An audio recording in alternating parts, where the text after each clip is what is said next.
All right, good morning, good evening, and afternoon to all our audience members, wherever you may be. My name is Russell Shao. I am the Executive Director of the Global Taiwan Institute. GTI is a 501c3 think tank based in Washington, D.C., focused exclusively on Taiwan policy research and related programs. GTI's mission is to enhance the relationship between the United States and Taiwan with the world by contributing to a more informed discussion about Taiwan and its people.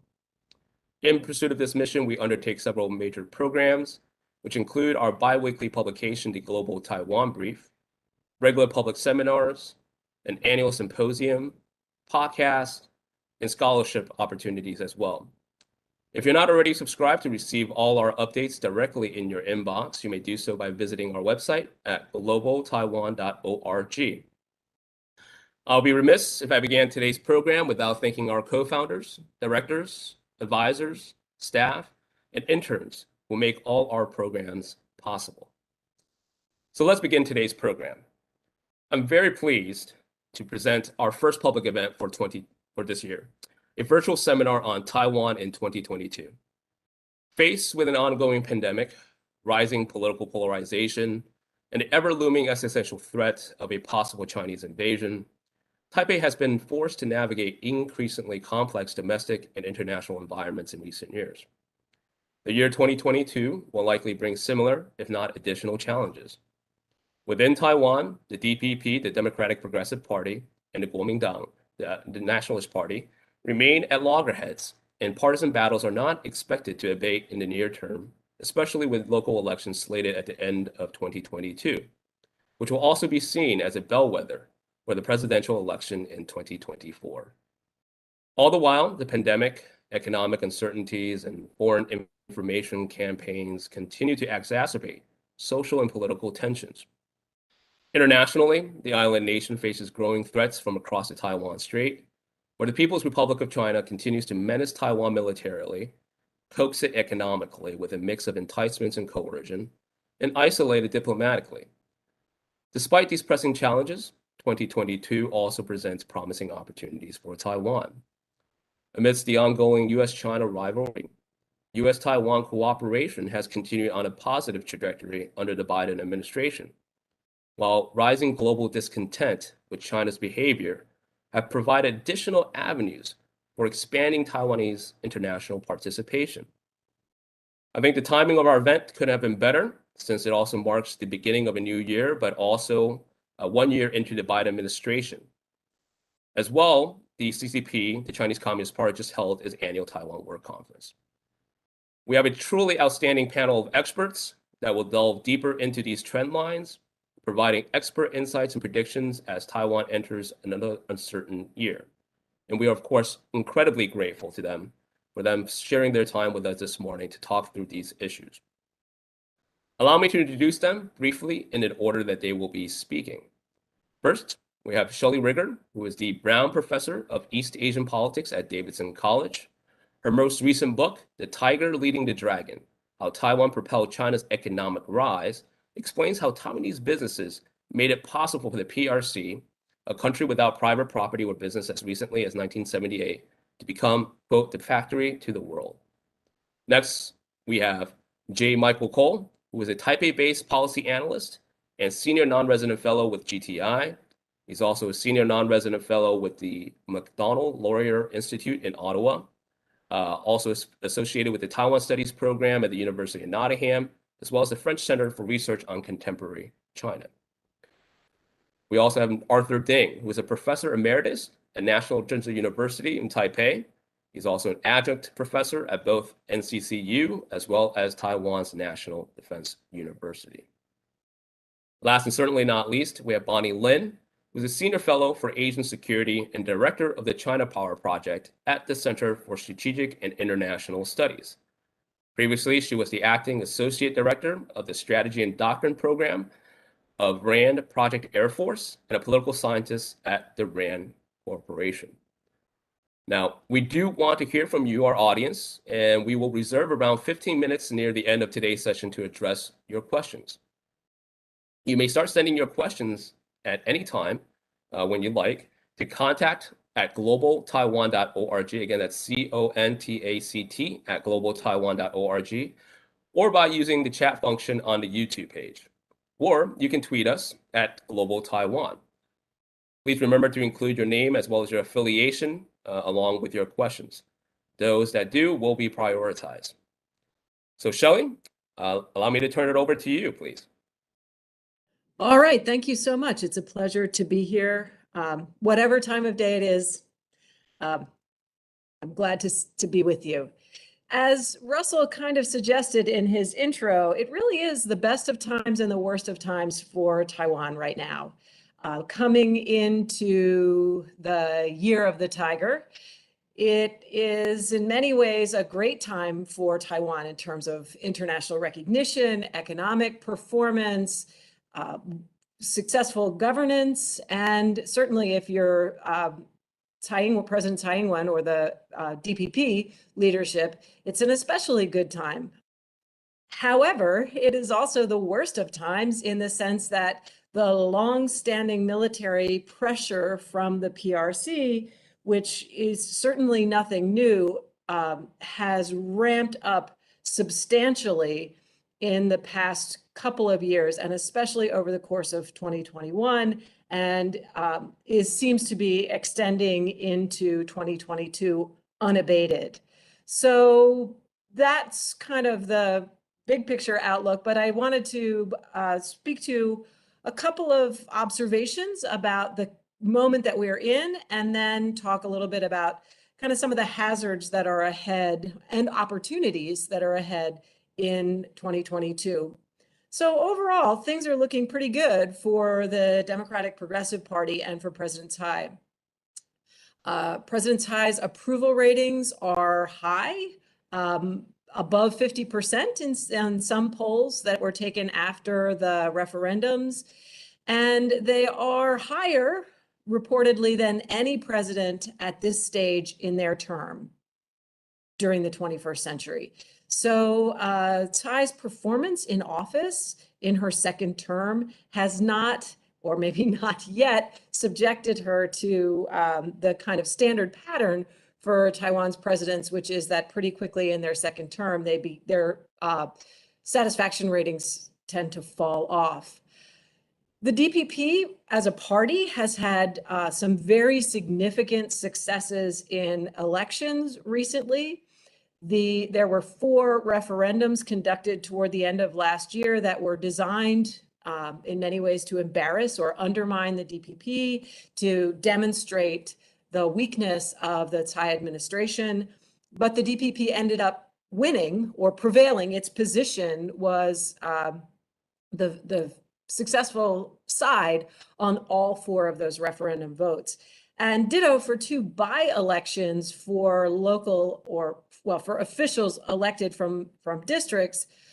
These both were aimed at removing DPP-aligned members of the legislature from their office. And one recall effort did succeed in removing the DPP-aligned legislator, but the by-election put a DPP legislator in the spot. So it was certainly not as big a setback for the DPP as its opponents had hoped. And in the other case, the recall effort failed. Meanwhile, and I think partially explaining the DPP's recent political successes, the KMT continues to be in something of disarray, searching for positions on issues that present a positive vision that aligns with the preferences of Taiwan's electorate.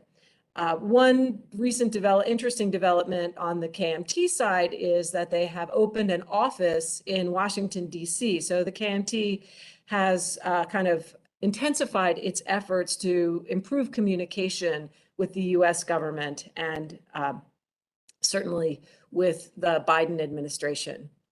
So hazards ahead. The one hazard that I think Taiwan is going to struggle with in the coming year is COVID-0. The policy of COVID-0 is very hard to sustain.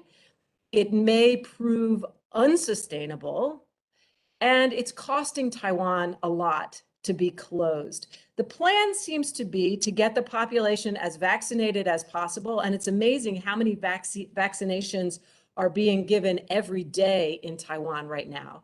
But so get the population as vaccinated as possible, stockpile treatments for COVID, build capacity in the healthcare system, and just try to keep COVID at bay as long as possible. This was sort of everybody's strategy early on, but then, countries like the US gave up almost immediately. But Taiwan is still pursuing that kind of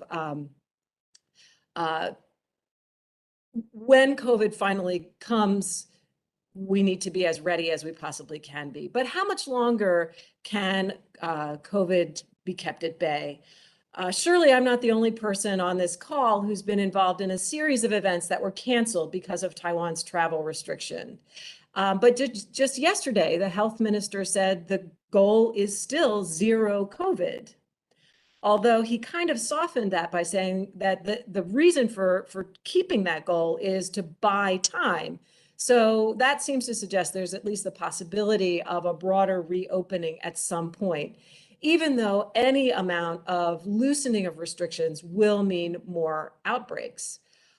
Politically, it makes sense for the government to hold out until after the November elections, but that means losing almost another year of visitors.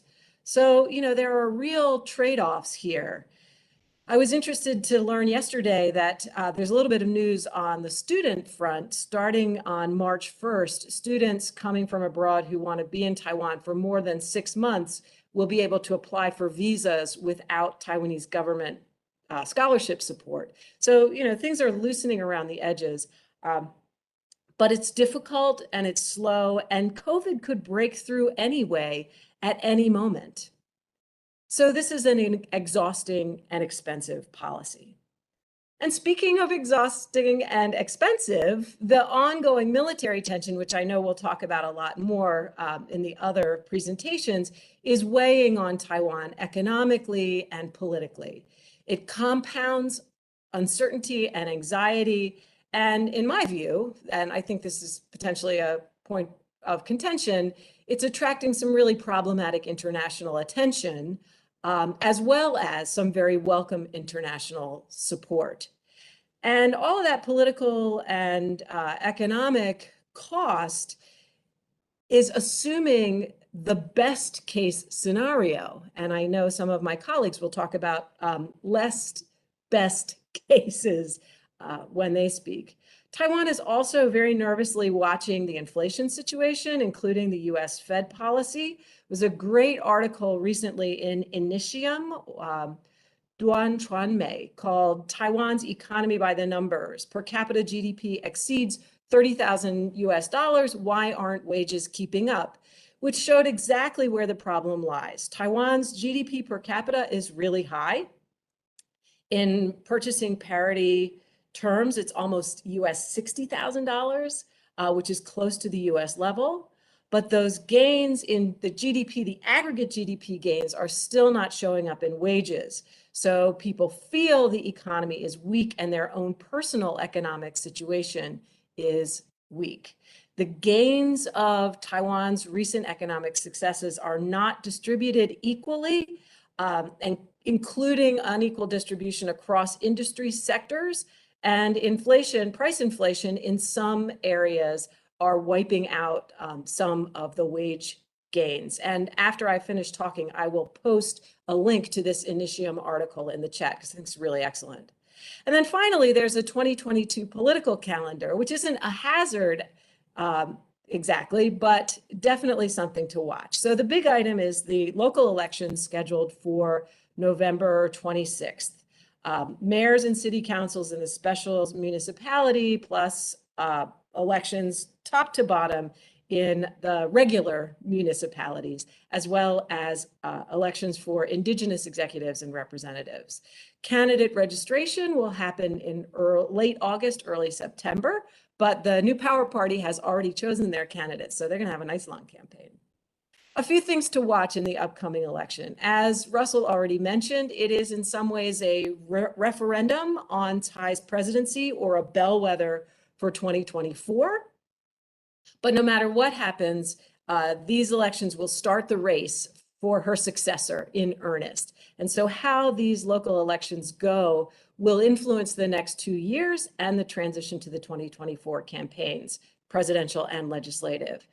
Another thing to watch, can the DPP recover some of the ground it lost in the 2018 Han wave? Seems like ancient history now, but if you think back to 2018, the DPP had a really terrible year in local elections. So local elections could be an opportunity for the KMT to challenge, and there's a lot of opportunity for the DPP to make some headway. There's also the whole Kewenje Taipei mayor element as well. The DPP is approaching the nominations very strategically. Some will be chosen in primary elections, some will be negotiated between the center and the locality, and some of the most important will be appointed. The candidates will be selected by the party chair, that's President Tsai, and the central committee. And they've also adopted, the DPP has adopted some interesting new rules aimed at having a more diverse candidate pool, including new immigrants. Another thing to keep an eye on, the Taipei mayor's race. So kind of the stepping stone to higher office for, in many people's view, is an open seat. Kewenje is term limited out.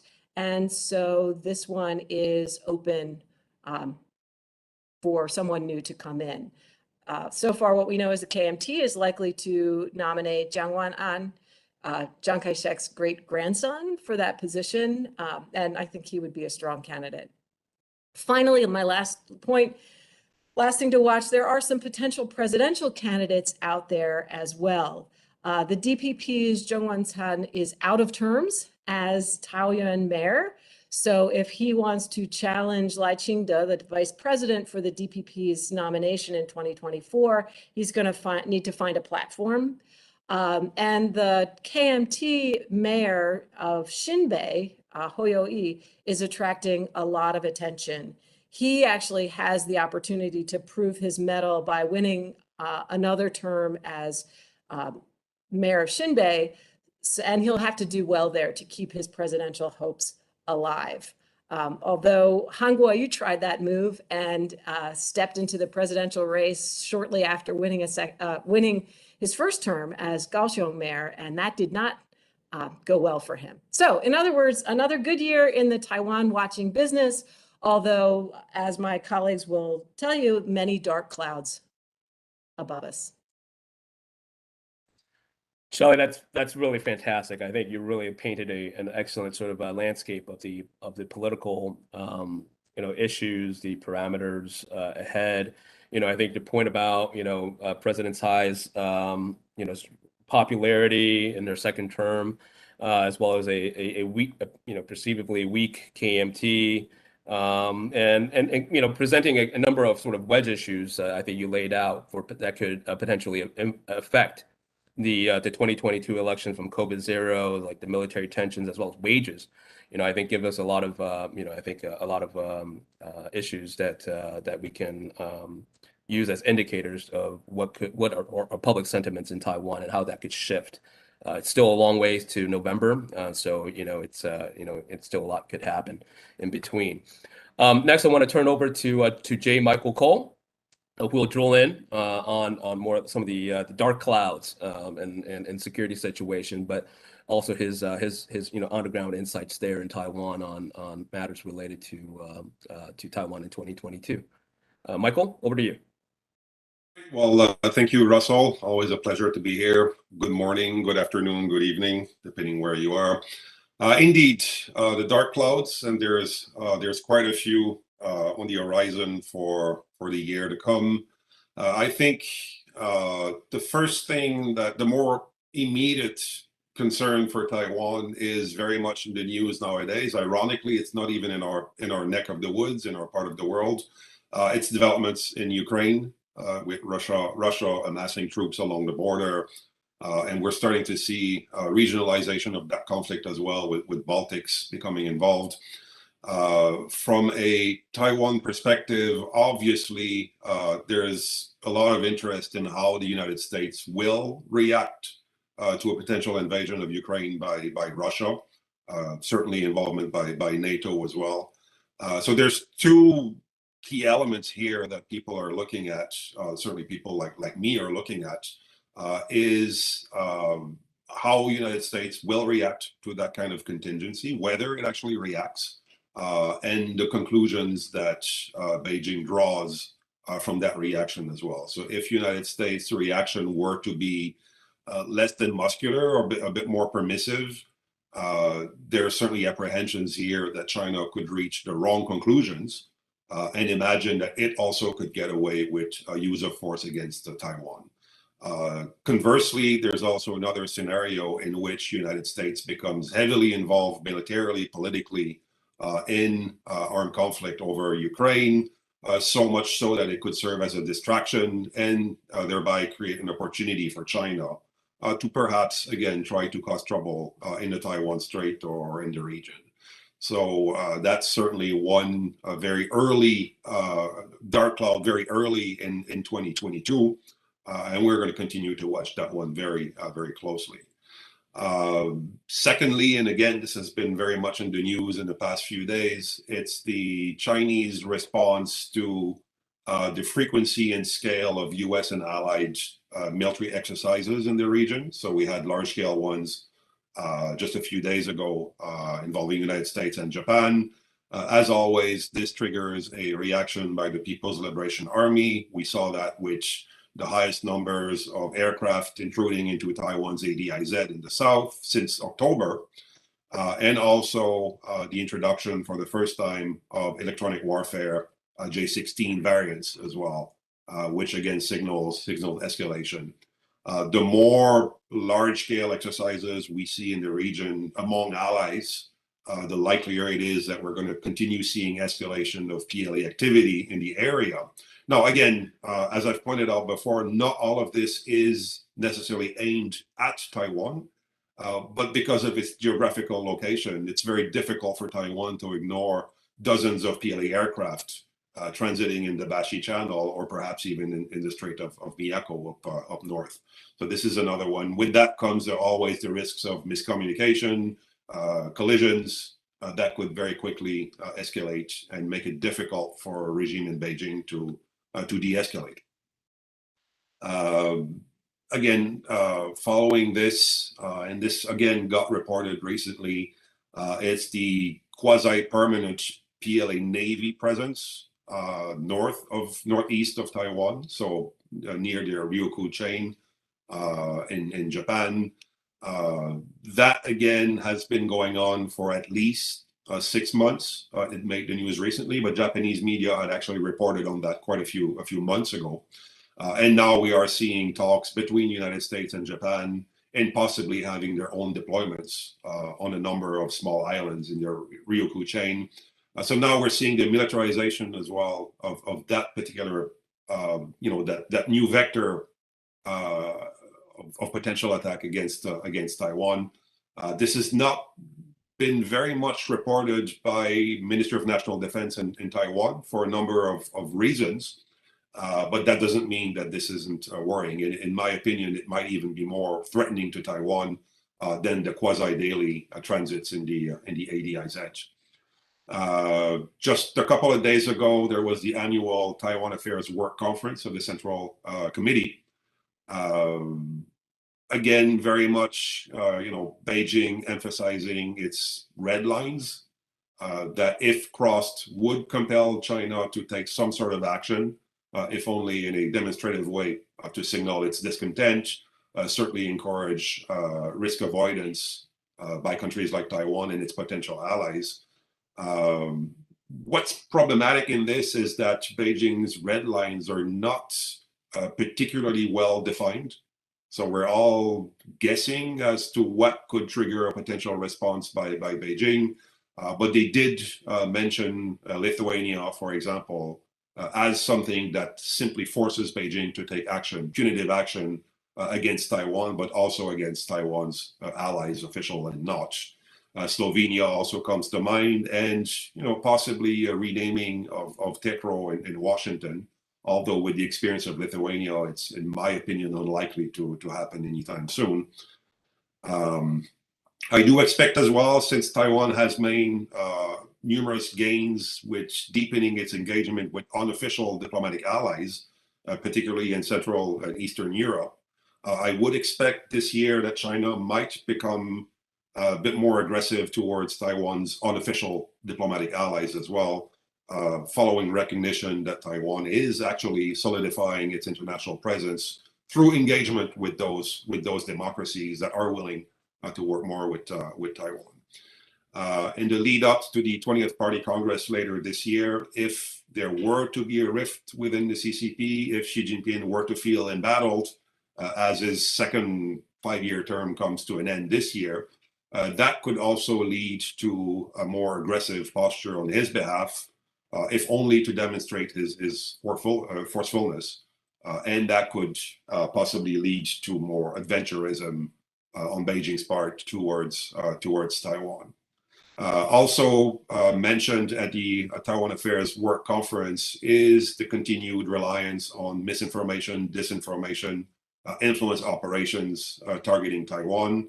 As Shelley just mentioned, there will be local elections in late November in Taiwan.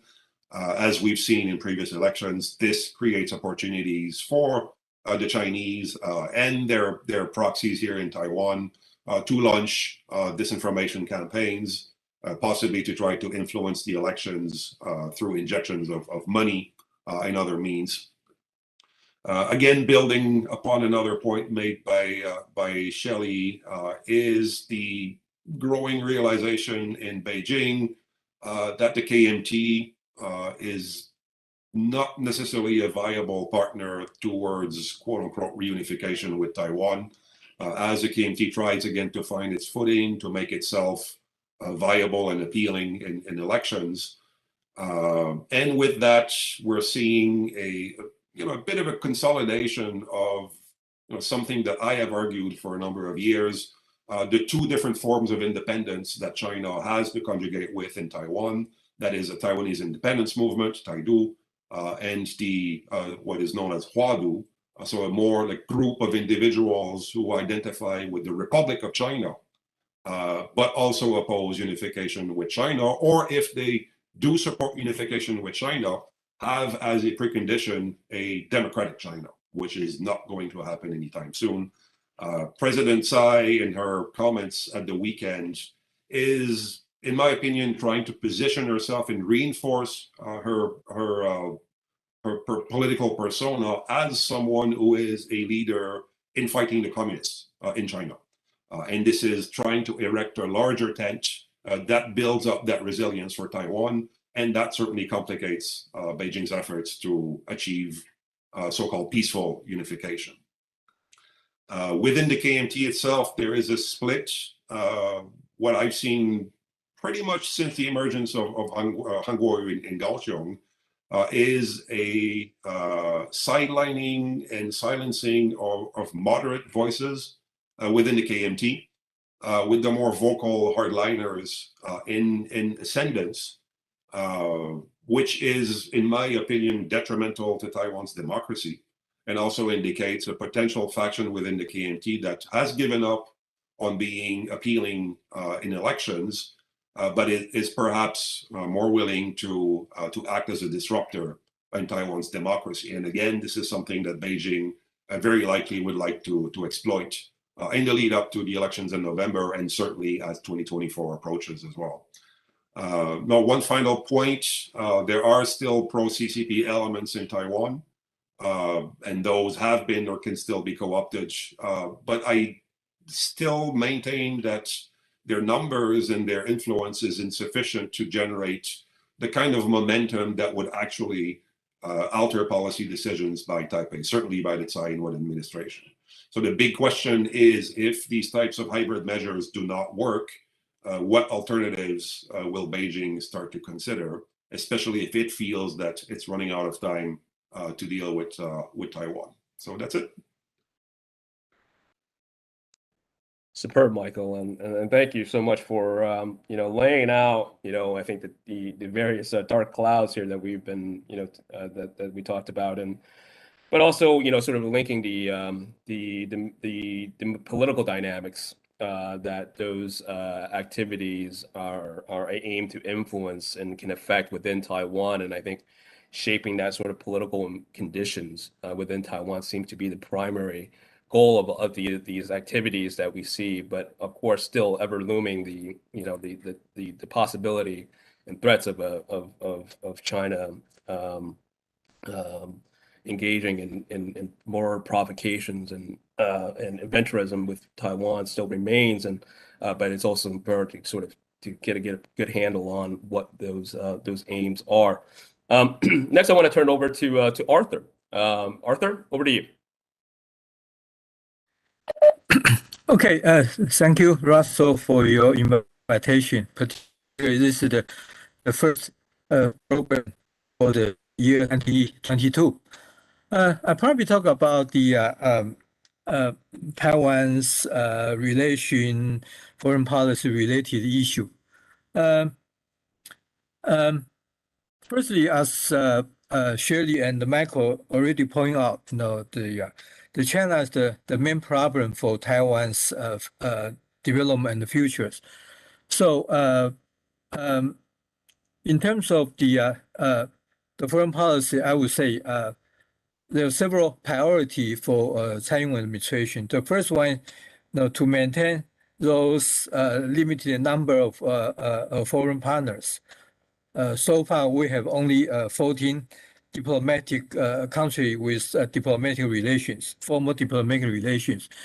And China's vice foreign minister Le Yuchen a couple of days ago, he says that it's pretty sure, ultimately the number was down to zero.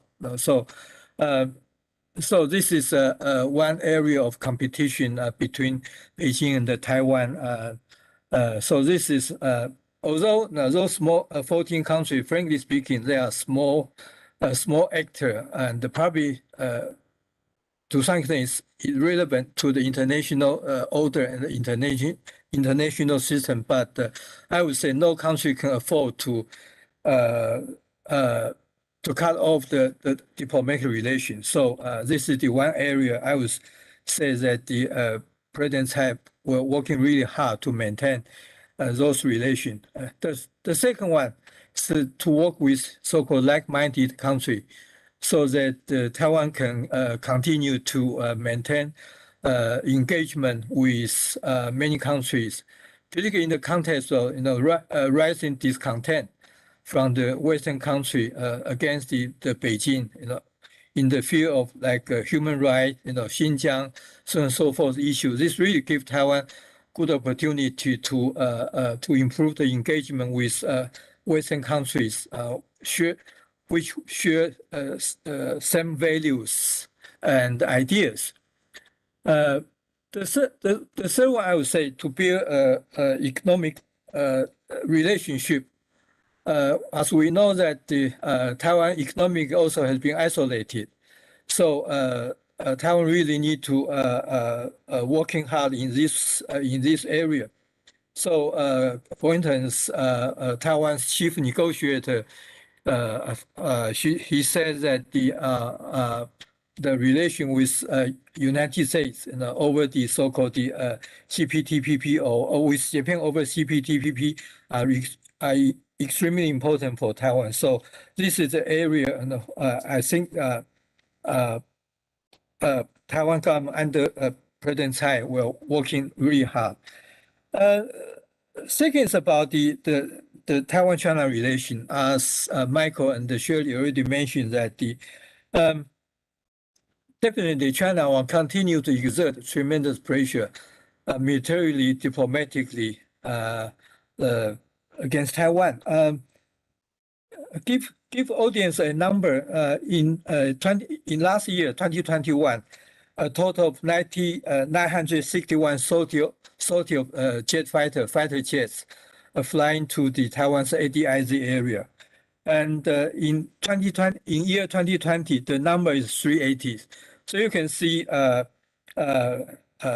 200 times more in last year, and it is expected this year the frequency, the sortie will be higher, so that particularly in the context the 20th Party Congress, Xi Jinping really to show he's strong on so-called Taiwan policy, so that he can gain the support from those domestically. Also, as Michael already mentioned, a couple of days ago, the Chinese Communist Party ran its so-called annual working meeting on Taiwan policy. But briefly speaking, lots of speculation and observation that Xi Jinping said that he's prepared for unification. So at the working meetings, he said he wants to push back or contain so-called foreign force and the so-called Taiwan independent force. But in the Taiwan-China relation, they provide a somewhat a moderate face, I would say, emphasize so-called 和平发展, peaceful development, and the so-called fusion development, 融合发展. It didn't mention so-called one country, two system. So, but anyway, and also Xi Jinping already formally proposed so-called the comprehensive strategy for Taiwan policy, so-called the 总体方略. So what is that? We don't know. There's no detailed information available at this moment. But there are several speculations. For instance, China may unilaterally push out so-called unification plan and program without negotiate with Taiwan side. And also, some people speculate in 5 years, although Xi Jinping did not formally present a timeline, but some people speculate there's a 5-year timeline before 2027 because it is expected Xi Jinping will continue to stay after 2027, so-called the 21st Party Congress. Then the question is that if we want to continue to stay, how can you prove your performance? So Taiwan has become an important scorecard in Xi Jinping's goal. And also recently, I found China's propaganda has somewhat changed. For instance, not long ago, their deputy vice minister of Taiwan Affairs Office, he publicly said that after so-called reunification, Taiwan people's income will definitely increase, and so on and so forth, 2 times or 3 times, so on and so forth. So we can see, the propaganda trend for propaganda has somewhat changed to present a positive side after so-called reunification. Yeah, it show portray some kind of a rosy picture, frankly speaking. But how will it be? Frankly, I don't buy it. Because look at Hong Kong. So. This is I found a trend, in China's propaganda toward Taiwan. Also, as Michael pointed out, in Taiwan we watch the linkage between Ukraine and the Taiwan Strait. How we in Taiwan we are watching, and definitely Xi Jinping is watching how President Biden respond to a crisis in Ukraine, and definitely some kind of implication there. So those are the somewhat change in China's policy toward Taiwan, and at this stage, lots of speculation we didn't see any kind of detailed information from public sources. Definitely, I would say the United States is the most important element for Taiwan's the foreign policy. In the field of security diplomacy, for instance, when Honduras have a new president, and before election, this president said she would shift the relation to Beijing, but definitely we see from media report we see U.S. send a certain Secretary of State in charge of the Latin American to Honduras, so that the Taiwan relation with Honduras can be maintained. And the new president did not shift the relation to China. Also, Taiwan has kind of an expectation about the closer economic tie with United States. Secretary of Department of Commerce proposed so-called Indo-Pacific economic framework. We are really looking forward. What are the content in this economic framework? As President Tsai already in the referendum, Taiwan can now import the U.S. pork now, and with this import the American pork, we do have expectation of to improve the further economic tie with United States. And the United States now it's become the third export market, according to Taiwan Ministry of Economic Affairs released a statistic last month in December. United States now become the third largest export market for Taiwan. The volume now has been increased substantially, almost 70%. It probably has something to do with return of Taiwanese businessmen and in the context of the US-China competition. So many of the Taiwan businessmen moving their factory production line back to Taiwan in order to produce, mobile phones, so on and so forth, and memory chips to United States. So those are the quite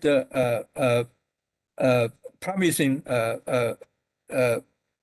picture, for means that the Taiwan's economic tie with United States in terms of trade and in terms of investment now is much better improved. So those are the, I think also Taiwan try to maintain further improve relation with Japan.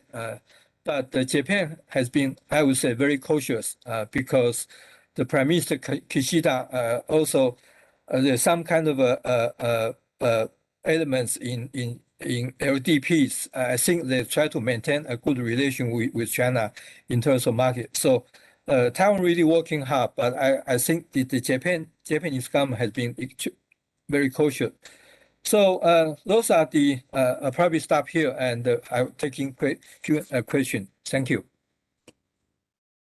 Thank you so very much, Arthur. I think the policy underpinnings of cross-strait relations and Taiwan's foreign relations are very helpful in trying to sort of what are the foundations, of actually the type of developments that we are seeing.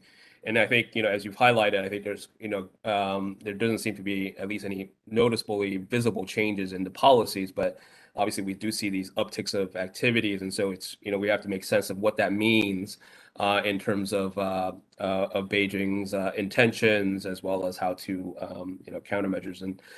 And I think this is a perfect segue, to Bonnie. Obviously all this cross-strait relations, US-Taiwan relations do not exist in a vacuum. And so here, I think we'll turn it over to Bonnie now to give us her assessment on US-China relations and implications for Taiwan policy. So Bonnie, over to you. Russell, thank you so much for inviting me for this panel, and particularly since you mentioned this is the first panel in 2022. And I'm very delighted to be here with a panel of outstanding experts. So you'll see that a lot of my comments I'm drawing from threads or building on topics that Shelley, Michael, or Arthur already mentioned. So in order to assess US-China relations and also the implications for Taiwan, I think it's useful to divide it into three major dynamics. The first is looking at US-China just on the bilateral side. The second is to touch briefly on domestic politics within both countries, which Shelley Michael and Arthur have already touched a little bit on. And the third is to touch on the role of third countries. And namely here, I will probably repeat much of the same points that were mentioned earlier with respect to the importance of Russia in 2022. So on the first one, in terms of the bilateral relationship, when I'm looking into this current year, I see rising US-China competition with actually limited opportunities for cooperation. Echoing the thing that we've talked about earlier, I see more or less dark clouds. I'm not expecting any major positive developments in the bilateral relationship in the coming year. Most signs instead point to increasing competition. So politically, one of the most important events for China this year, coming up the next month or so, is the Olympics. And we started this year with the US diplomatic boycott of the Olympics of last year, that occurred last year. As many folks know, China has placed incredible attention and importance on using the Olympics to bolster China's national standing and influence. So the US diplomatic boycott was not taken lightly. It has led to a number of actions on China's end, including a deferral of a previous US proposal for US National Security Advisor Jake Sullivan to meet with Yang Jiechi in early January. So we are yet to see when we will have the next follow-on high-level discussion between the United States and China as a follow-up to the Biden-Xi virtual summit in November. And as Michael and others have pointed out, these high-level dialogues are very important given increasing tensions in US-China relations and the prospects for more accidents and potential for miscalculation. Given the fact that we currently have very limited military engagement, especially at the highest levels between the United States and China, the engagement at the political level at the highest or near the highest levels are very important for stabilizing, to the extent possible, US-China relations. On the security front, China continues to engage in assertive behavior in its neighborhood. We've already discussed the recent 39 flights into Taiwan's ADIZ this year.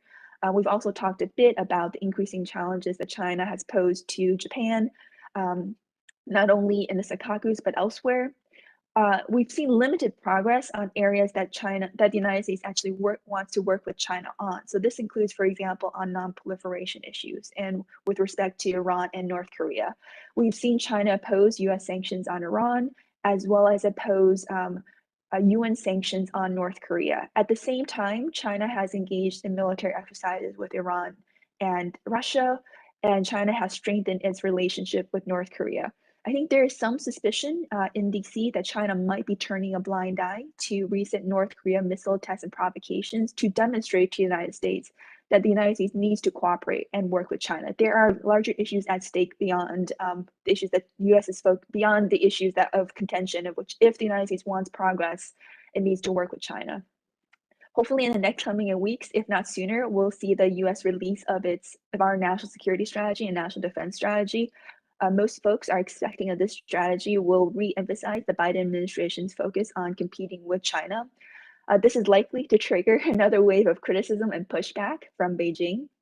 The national security strategy and national defense strategies focus on building and strengthening our relation with allies and partners, both bilaterally and multilaterally, with emphasis on Quad and other elements in the Indo-Pacific, are also likely to feed into Chinese anxiety and distrust. On the economic side, we have recent reporting that China has not met its 2-year purchase target of US goods as part of phase 1 trade deal. And this is likely to increase pressure for the Biden administration to maintain, if not expand, tariffs on PRC products. At the same time, and this relates to a couple comments from my colleagues earlier, we've seen that US sanctions on China over human rights abuses with respect to Xinjiang, particularly the banning imports from the region due to concerns that the products may be made with forced labor. Again, that was not well received, and we've seen retaliation against the United States in terms of both targeting members of the US Commission, as well as pressure on individual companies. We'll likely see this continue in 2020, human rights and the reciprocal tit for tat on both sides. In the name of COVID, and because China also had its own COVID zero policy that Shelley had talked about Taiwan's, and what we've seen, at least on that side, is continued limited opportunities for travel between the United States and China, which is in many ways affecting the types of dialogues and conversations US and Chinese experts can have. We're also seeing that China is has used COVID to suspend flights by US carriers into China. And as a response, the United States has suspended flights by Chinese carriers between the United States and China. I want to touch very briefly on domestic politics in both countries. So we had talked, a number of folks have talked about the speculation and debate on what would happen within China after the 20th Party Congress. I believe the discussion so far has been that if Xi becomes more embattled in the lead up to the 20th Party Congress to consolidate his power, he might be have incentives to engage in more aventurism. I think there's also quite a bit of concern within the United States on what happens after the 20th Party Congress. So if Xi secures his power, are there things that he wants to accomplish afterwards? And would that allow him to be more risk-taking? And this goes back to what Arthur was mentioning in terms of what happened, does she want another term after the 20th Party Congress? So I would summarize that, at least within the US, most are more worried that she will be more assertive after the 20th Party Congress instead of less. Also domestically within the United States, as you're aware that we will be heading into our midterm elections in November 2022. Most polling results suggest that Republicans are likely to take over Congress, so not just the House, but also the Senate. Given that competition with China is one of the areas where there is strong bipartisan support, it's possible that as we move into or get closer to our election season and beyond late 2020, there might be more pressure or more incentives from the US government and the Congress side to take more forward-leaning and firm positions against China moving forward. Finally, I want to spend a little bit more time on the role of third countries and the potential Russian invasion of Ukraine and China's response. So I think both Michael and Arthur had talked about how Taiwan is keenly watching the developments in Ukraine, particularly how the United States might respond and what lessons learned that China might have from this conflict. I would add another dimension to this, and that is how China might support Russia if Russia invades and if the United States imposes political and economic sanctions on Russia. I think none of us are expecting that China will provide military support to Russia, but the big question is on the political and economic side. And the reason this is important is if you look at where Russia and China relations have gone recently, from the Chinese side, there's been comments saying that the relationship has no upper bounds. So in many ways, the Ukraine crisis is a test of not only the United States, but also China. And one thing I do want to flag that is related to Taiwan, and in general, I don't like to put Taiwan and Ukraine in the same bucket because that leads to all types of misunderstanding, including the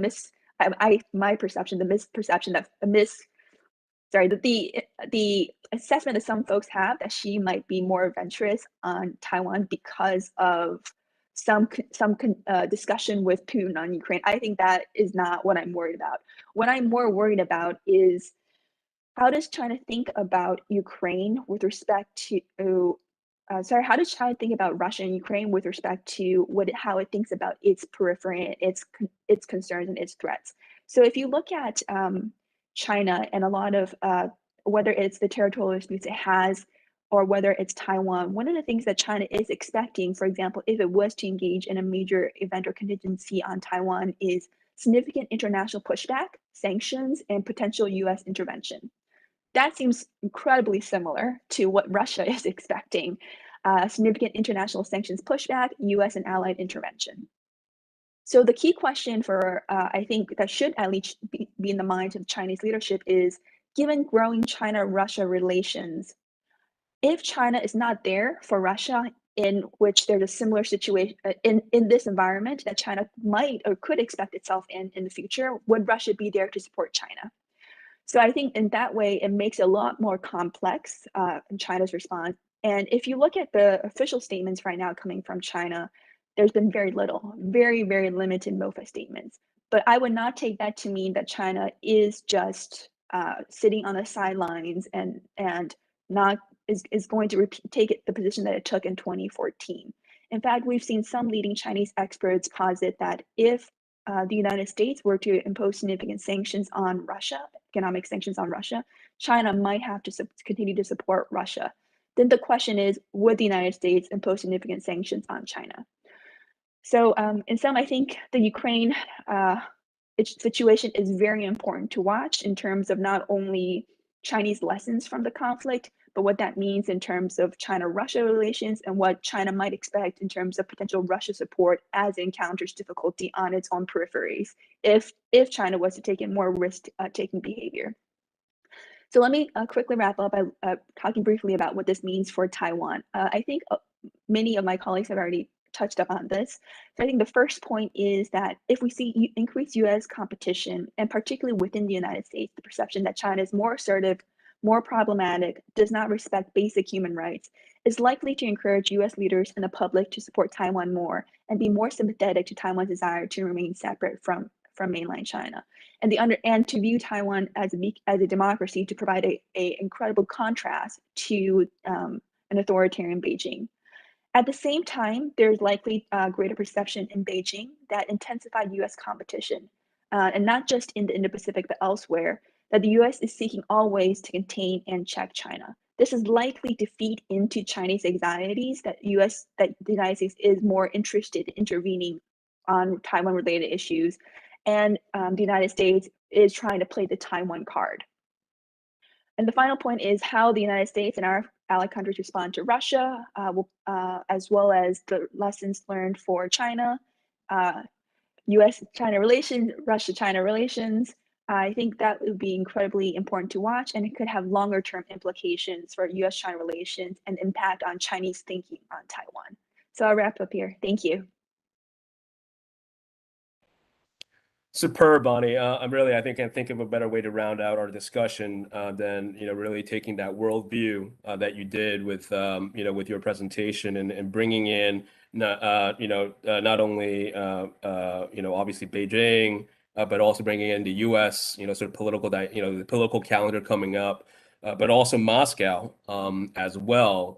In introducing these variables into our consideration of what the outlook for 2022 will be, and you can really get a sense now of how just how Taiwan has become increasingly much more of a global and international matter, and that in many respects it makes it more complicated, but it also brings Taiwan into the global discussion of these issues, which makes it all the more relevant for our purposes here in having a more informed discussion about Taiwan and its role in the world. You brought up a number of fantastic points there that I'd like to pick up on. But I want to also remind all our audience members that we are going to be taking questions from you. And I see that we already got a good amount of questions from you, but I just want a reminder that to submit your questions to contact@globaltaiwan.org, where you can use the chat function on the YouTube page. You can also tweet us at Global Taiwan. Please be sure to include your name as well as affiliation in your questions, and those would be prioritized. Bonnie, I think this issue of Ukraine is really front and center of a lot of I think analysts' mind with regards to the parallels of Ukraine and Taiwan, and I think you made a good point about the implications are not so much the whether or not this will sort of what a Russian invasion of Ukraine, potentially Russian invasion of Ukraine, would mean for Xi's aventurism in the near term of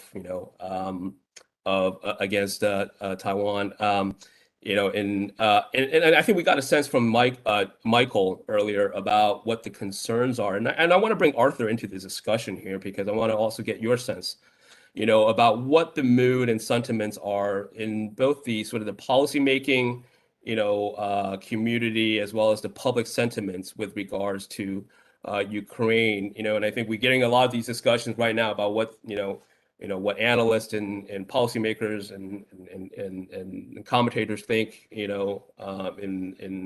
the US, but what are people thinking in Taiwan? I think we've fleshed that out a bit more, and Arthur, so we'd love to get your take on that as well.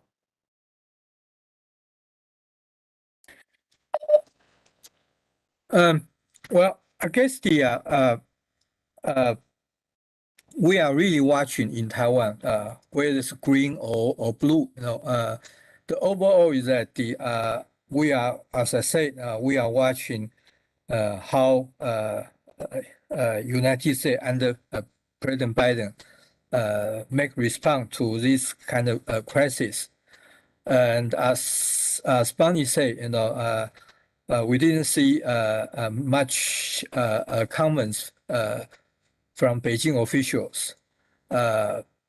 So that's why actually in Taiwan we are doing our speculation. Well, if for instance U.S. did not do sufficient enough to deter Russia, and so will this really embolden Xi Jinping or not? And this probably related to the 2027, the year 2027, so-called the first 21st Party Congress. Will Xi Jinping continue to stay or not?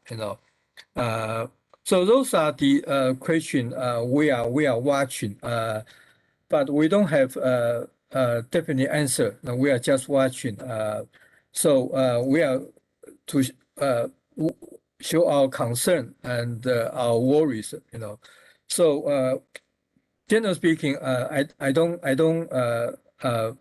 We are just watching and to see how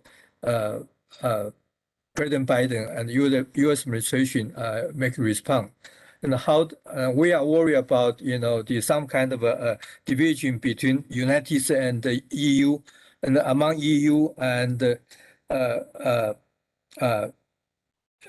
Germany also some kind of the ruling coalition seems kind of somewhat split there.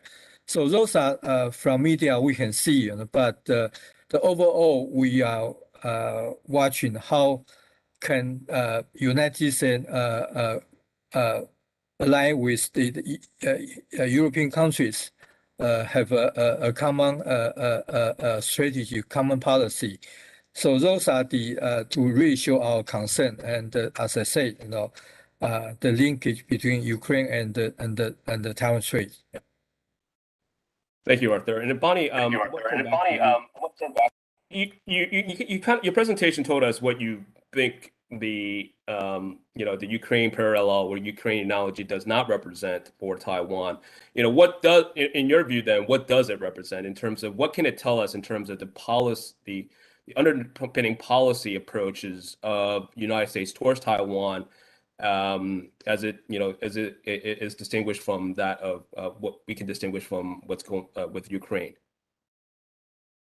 So in terms of, I guess, you're asking for parallels between Ukraine and Taiwan, right? Right. Yeah. And more of the differences as in terms of how the U.S. policy approaches Sure. US. So I can definitely give you my sense on this with the caveat that I am not a Ukraine or a Europe expert.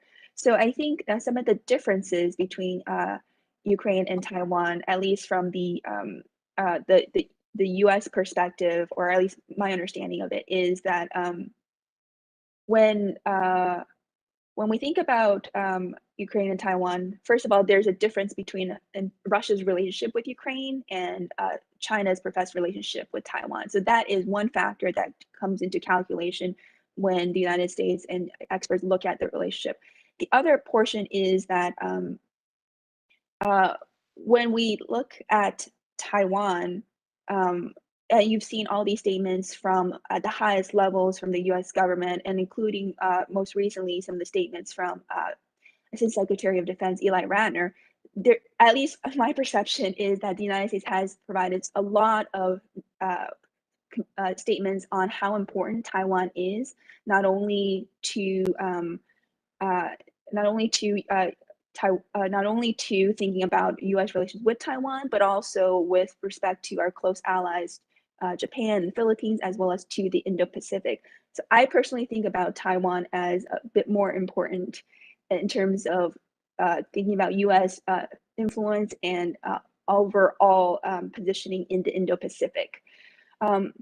Some of the differences in terms of thinking about escalation with respect to Ukraine and Taiwan is Russia has taken significant action against Ukraine in the past and has been much more willing to use force. With Taiwan, the escalated situation is still very different. So in many sense, it's I don't want to say it's an easier situation in terms of deterring China from use of force against Taiwan. But I would say, at least if you use the last 10 years as a model of success, it's been much more successful. The US has, as well as our allies and partners, have been much more successful in terms of deterring use of force against Taiwan than we have in the past with respect to Ukraine. What I really object to in DC is when people talk about thinking about Ukraine and Taiwan as similar, is their assumption is that Russia's calculus on Ukraine is similar to China's calculus on Taiwan. And I don't think that is very much a similar calculus. There's a lot of reasons for why that's not, but I'll just point out one major factor, and it's that China has a significant economic stakes, as well as quite a different foreign policy than Russia. And for China, engaging in a significant adventure over Taiwan, it will be a lot more for China to lose, in my personal opinion, than what Russia might lose, given all the sanctions that we have already imposed on Russia after its 2014 adventure on Ukraine. But I'm sure Michael and others have a lot more to add to this because it's a huge discussion on the differences between Ukraine and Taiwan. Yeah, thank you so much, Bonnie. I wanted to get the panel's reactions, and this is probably more geared towards Shelley. And Bonnie, you're welcome to jump in, and the other panelists too as well. There seems to be a somewhat of a disconnect in the sort of the urgency and concern that's expressed in Washington with regards to the security situation in the Taiwan Strait, with that of public sentiments within Taiwan. And there's been a number of recent opinion polls published by generally reputable surveys in Taiwan, that's highlighted this the public sentiments within Taiwan, and one in which recently published by the Commonwealth magazine indicated that 63.7% of the respondents were not worried that war between Taiwan and China could occur in the next year. 35.3% were worried. 57.9% think that China will not likely ultimately use force to unify Taiwan, with 35.7% stating that it's likely that they will ultimately use force to unify Taiwan. What's your sort of Shelley, and you've done a lot of survey understanding of public opinions within Taiwan. What is your sense in terms of the sort of underpinnings of this sort of the public opinion within Taiwan on these issues? And feel free to bring in, I mean, this is just one survey. There are a number of other surveys that have also been produced in recent months with regards to that. But what is the sort of the public sentiment, your read on the public sentiments on Taiwan with regards to the threats that Taiwan faces from China? This is such a long-standing question. What I hear it all the time. I'm sure Michael does too, and Arthur and Bonnie as well. What is wrong with Taiwanese people that they don't see this the way we do? We in the US see the PRC as an imminent threat to Taiwan. Why do Taiwanese ordinary people not perceive it similarly? And I think part of the explanation is probably kind of psychological. You can't we can't do our lives in a state of high panic all the time. One of the things that I've been watching is the amount of investment that people, smart people who know China well, they've been working in China for decades. They understand the global situation, how things work in the world, and they are pouring their money into Taiwan. So why would they do that? And I think part of it is just Taiwanese are getting on with it, because what other option do they have? But also, I think it's easier to get on with things if you've been living with this threat for decades. The thought that Taiwan was in imminent danger has been pretty much continuous since the 1940s. And the dog has been barking for 70 years, or 80 years, but the dog is not biting. So it's understandable to me that, the combination of the need to get on with your life and the very rational appreciation of the sort of historical trajectory where threats are issued, missile tests, flights into the ADIZ, whatever, but it never actually materializes in the ultimate form. It's a whole lot easier to kind of live with that, I think, if you are living with it all the time, than if you are observing it from a great distance, where the only time you ever think about Taiwan is when you are stimulated to panic. So that's not a public opinion answer. That's more a sort of psychological explanation. But I often try to caution people who are fulminating about what's wrong with Taiwanese people, why don't they get it, in Washington. They have a lot more experience with living under this sword than we do, than whoever's asking me that question does. And I have a lot of respect for the ability of Taiwanese people to discern their own interest. So, I think we all need to have a little humility about looking from a distance and judging how people are responding to their own situation. At the same time, though, like, things change, right? 6 months ago, we were all freaking out about Taiwan, but none of us was thinking about Russia invading Ukraine. So things change. No, thanks a lot, Shirley. I think that's a good measured assessment there of what that might be contributing to the sort of the public opinion we're seeing coming out from Taiwan on these pressing issues.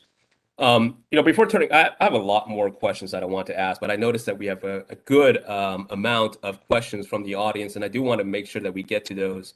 And I think the only question that I would pose to perhaps Michael and maybe Shelley also as well, with regards to this, and I know that both of you have spoken to the sort of the challenges that the KMT faces ahead, the headwinds that it faces going into the local elections 2022, and for there's internal dynamics, there's sort of electoral issues. But what are the factors that could affect its success? Like, in the sense, like, what could happen in your view that could actually lead it to be, to overcome some of the challenges that you're underscoring that it faces? Do you have any sort of sense in terms of, what are those sort of indicators that you would look at to see where, the KMT is, where KMT is headed, in any sense of that? Michael, do you want to jump on that first, and then anyone else? Well, if you're defining success in terms of appeal and ability to prevail in elections, I think you would need to have a party chairperson, probably chairman for the next little while, who is strong enough to ward off the more, let me say, radical elements within the party. Things like Huang Fuxing, for example, which brings together a number of retired military personnel. They tend to be a bit more pro-China in their outlook, but very, very conservative as well, socially and all that. What we've seen in recent years is a series of chairmen who simply, some of them may have had the best intentions in the world to reform their party, but simply were unable to face off that resistance within their own party. and oftentimes being completely sidelined by the more radical vocal elements within the party. This certainly has been Johnny Jiang's experience when he was chairman. And, Johnny came in saying things like, we need to rethink 1992 consensus. We need to make ourselves more appealing to younger Taiwanese voters.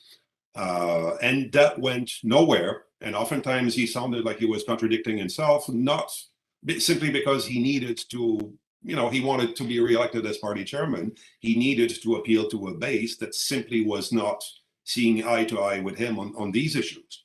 And now what we're seeing is basically now Eric Chu is in charge. Among 20 to 27 year olds in Taiwan, support for KMT is exactly zero. They have not succeeded in appealing to young people. They recruit a number of young people, but oftentimes they parade them on stage. They use them as, I think they now have 20 different spokespersons who appear on TV talk shows and all that, but they are not empowered. They are not trusted. And that's something that under Tsai Ing-wen, young people were empowered and they were trusted. And that translates inevitably into support by younger people. Guess why the KMT is adamantly opposed to bringing down the voting age to 18? Because they know that their voter base will not vote for them. So what you need is a chairperson who is, sufficiently capable, has enough vision, but also has the ability to, as I said, withstand those pressures from more conservative elements. Oftentimes, it also boils down to ethnicity, unfortunately. If you are Taiwanese within a party whose older members are predominantly white, they will not trust you, and that was again a handicap for Johnny Jiang.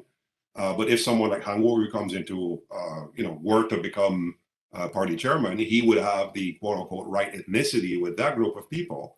But then again, would he be able to appeal to younger people? So that's the conundrum that they're facing right now. It's a very, very difficult thing. And as I said, even if you have a chairperson who has the best intentions in the world to make the party viable in elections, chances are institutionally, he or she will simply not be able to make that reality. Thanks, Michael. Okay, I'm going to turn over now to the audience questions here, and I'm going to try to get through most of them. We have a good amount.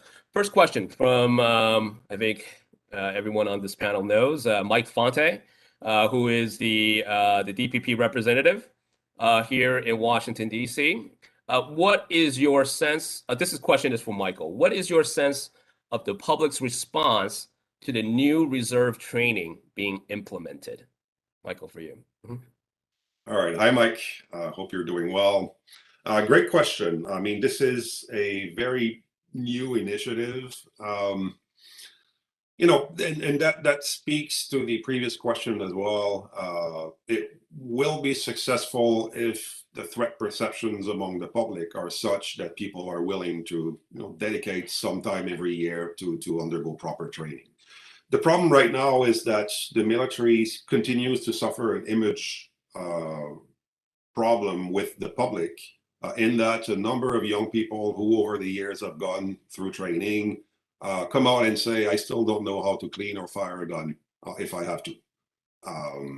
And, that has led to ridicule of the armed forces as a whole. I think some of that is warranted, some of that is unfair, but there is a perception issue.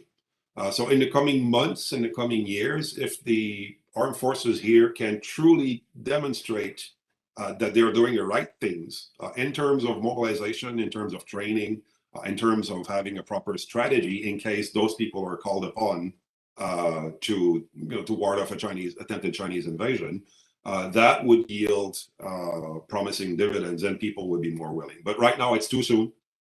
They still need to repair their image with the public. So that needs to be accompanied by a proper public diplomacy campaign by MND, by the presidential office, perhaps local politicians who are involved in mobilization recruitment as well. But if it's on its own and it's the same old practices that we've seen over the years, without a proper PD campaign, I don't think we're going to see very promising results for the time being. Okay, next question is from Tina Chung with Voice of America. And I'm going to address this question to Arthur and Bonnie. Feel free to jump in also as well. Arthur, so the question is, Lithuania has been under great pressure from China for allowing Taiwan to open a representative office using the name Taiwan instead of Taipei. However, Reuters reported on Tuesday that Lithuanian officials are discussing whether to ask Taiwan to modify the Chinese translation of the name. At this stage, will the name change satisfy Beijing and help ease Chinese pressure? And what would the implications be on Taiwan's international engagement? Arthur, your response. Okay. This is very tough question. But first of all, I will make a correction. We use Taiwanese, not the Taiwan. I think this is a kind of a compromise by our government. Actually, I think we really have working hard to help Lithuania to resist kind of a pressure from Beijing. For instance, we buy all the liquors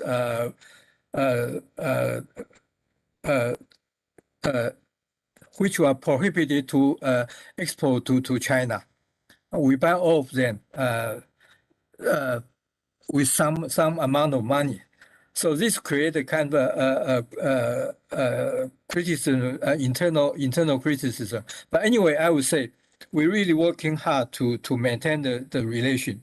But I think Beijing really also want to, because probably Beijing perceives this is kind of a challenge for them. If Beijing cannot reverse to force Lithuanian to change the name, then Beijing worries that they might create a chain reaction, and other countries might follow. So that's why I would say Beijing really push extremely hard and mobilize all kind of force to pressure the Lithuanian government to change even to shut down our representative or to change the name from Taiwanese to Taipei. So I don't know. I think I believe our government also really working hard to, for instance, in addition to provide procure those liquors, we also provide some kind of funding, kind of investment and a joint investment funding with Lithuanian government in order to help moderate the Beijing's pressure. So I don't know how it would be ultimately, but I think our government really working hard to help the Lithuanian government to working on this kind of a problem. Thanks, Arthur. Okay. So here, with the next question here from David Tsai, and his question, he's a counselor with GTI, and the question is addressed to Arthur and Michael. But I think Bonnie actually, and maybe I want to give you the first crack at this because you did talk about these red lines that Beijing is sort of highlighted in its most recent annual Taiwan work conference. How effective are Xi's red lines in shaping Taiwanese behavior? It's a short question, but I think it does sort of hit a pretty key point here. Anyone want to sort of take a first stab at it? Sure, Russell. I can take a first stab at it, but also jump in a little bit on the previous question. So I agree with Arthur that that I don't think the action that Lithuania is taking is going to satisfy Beijing, and precisely for the reasons that Arthur mentioned, but also looking at the larger trend of where Beijing is with respect to Taiwan policy. Beijing is becoming more firm, and my reading of this is it's becoming very clear to Beijing that they have to kill what they view as any efforts to support Taiwan independence. And that includes any Taiwan efforts to expand its Taiwan space. I think Arthur had mentioned, it was either Arthur or Michael had mentioned Beijing's desire to eliminate all of Taiwan's diplomatic allies. So because of that, the firmer direction that Beijing is taking and the desire to significantly limit Taiwan's space, I don't think Beijing will take any compromise step with Lithuania as sufficient. So with respect to Beijing's red lines and Taiwan's response, I've always found that to be a curious thing in terms, I don't know how high-level officials in Beijing report the progress to Xi Jinping, because it seems like what Taiwan is going further from Beijing's goals.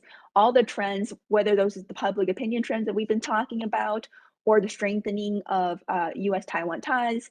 I think Arthur had talked about Taiwan-Japan ties, but I would note that I guess my assessment of Japan's direction on Taiwan is much more positive and forward-leaning on Taiwan now than, say, 5 years ago. So if you, at least from the Western perspective, from my perspective, when you assess what Beijing wants for Taiwan and where Taiwan is and has moved, both in terms of international space, international support, allies and partners willing to engage with Taiwan, it's a completely different picture. So I would say it's very curious to me who advises China's leadership on Taiwan, because what they're trying to do is very counterproductive. Any other responses from Arthur or Michael on red lines and shaping behaviors? Arthur, I know you raised your hand earlier. Jump in very quickly. I completely agree with Bonnie. Red lines as a means to condition Taiwan have backfired. And, to such an extent that sometimes one wonders who the actual audience is when Beijing issues those so-called red lines publicly. My sense is a lot of this is aimed not necessarily at Taiwan or potential allies, but more to a domestic audience. Again, as a demonstration that that Beijing is still the one that sets the agenda, has things under control. My one fear with this, however, is that with the ultra-nationalism that China has unleashed in recent years, we might reach the point where the public will say, or the more ultra-nationalistic elements within the public or the party will say, okay, you keep threatening Taiwan crossing certain lines, you never do anything about it. And we actually saw that last year, and it was netizens who eventually compelled Beijing. That was after the military, U.S. military aircraft landed at Songshan Airport in Taipei. And there was no real reaction from Beijing or the PLA for the first 48 hours. And then the netizens were saying, well, we keep talking about red lines. If that isn't one of your red lines and you did nothing, what else? What is it going to take, right? And then subsequent to those comments, and they were, assailing the CCP, you saw Taiwan Affairs Office, you saw Minister of National Defense come out with pretty strong language, again, aimed primarily at Taiwan, but also United States. So there's this, we also need to, and again, that's who the principal audience is when Beijing says these things, might not necessarily always be Taiwan, might not even be meant as a means to condition Taiwan in their decision making.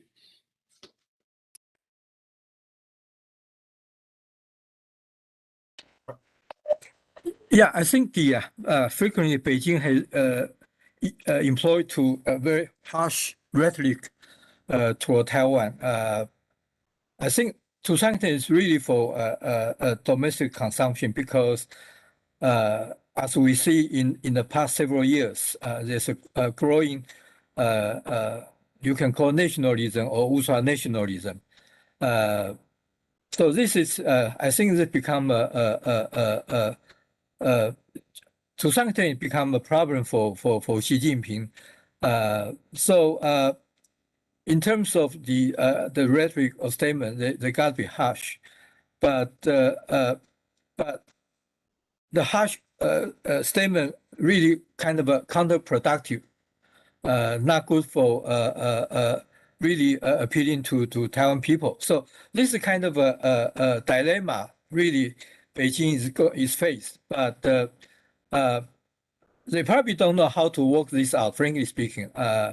So I don't know, but anyway, I think to some extent I agree with Michael's observation that sometimes the very harsh statement is for the domestic consumption, but this again is counterproductive for the relation with Taiwan. Right. All right, another familiar name from Richard Bush with Brookings, and this is a question for Shelley. And the question is, Is the situation of a strong DPP and a weak KMT conducive to good policy making concerning China? That's a question. Okay, well, thank you, Richard. We should ask you this question, having you just published a book on the challenges of facing Taiwan's democracy, one of which is this kind of asymmetrical polarization of the political spectrum.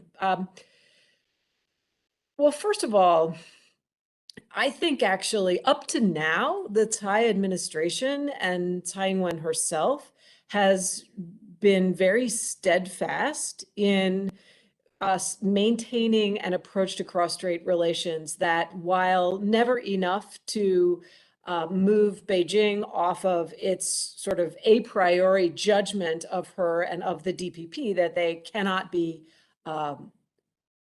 engaged, has not actually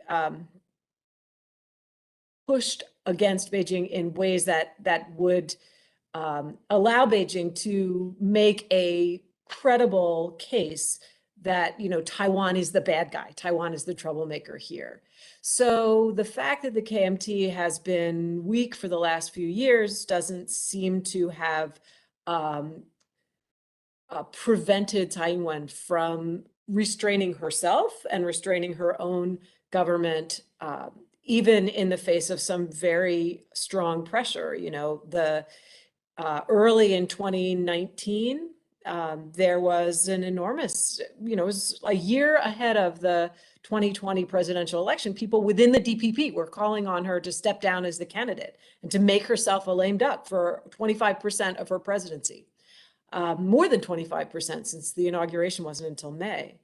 So, you know, she's held up against a lot. So I guess your question is really, can we have the expectation that that will continue? And I think it really depends upon the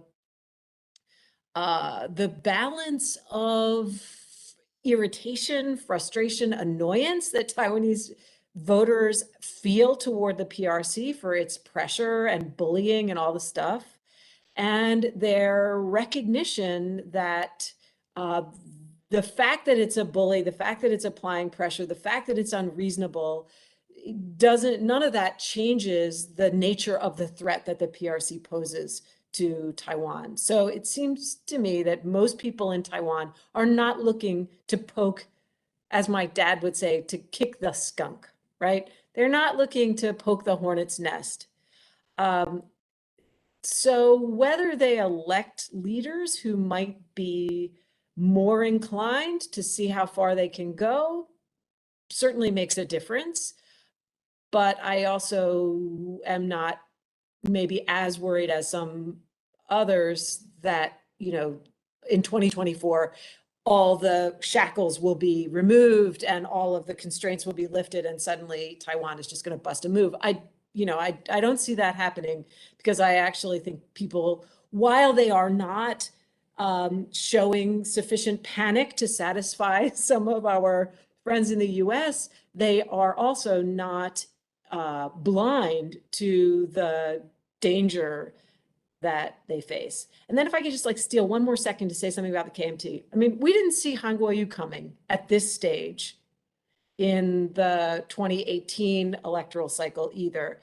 So while I totally agree with Michael about the national leadership disarray and the national reputation of the KMT, some of the local politicians may still do very well. It's not a foregone conclusion, even with the DPP's successes at the national level, that they will recover the ground that they lost in 2018, because those local elections are local elections.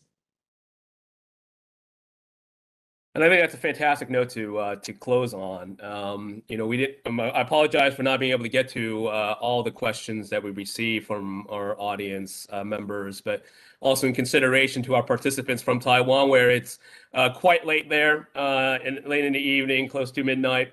That will unfortunately bring today's session to a close. And I just want to thank again all our speakers for joining us today in our first public seminar of 2022, and all our audience members, live audience members, for participating. And please stay tuned for additional programmings that we have in store in the coming weeks and months. So thank you, and take care, everyone.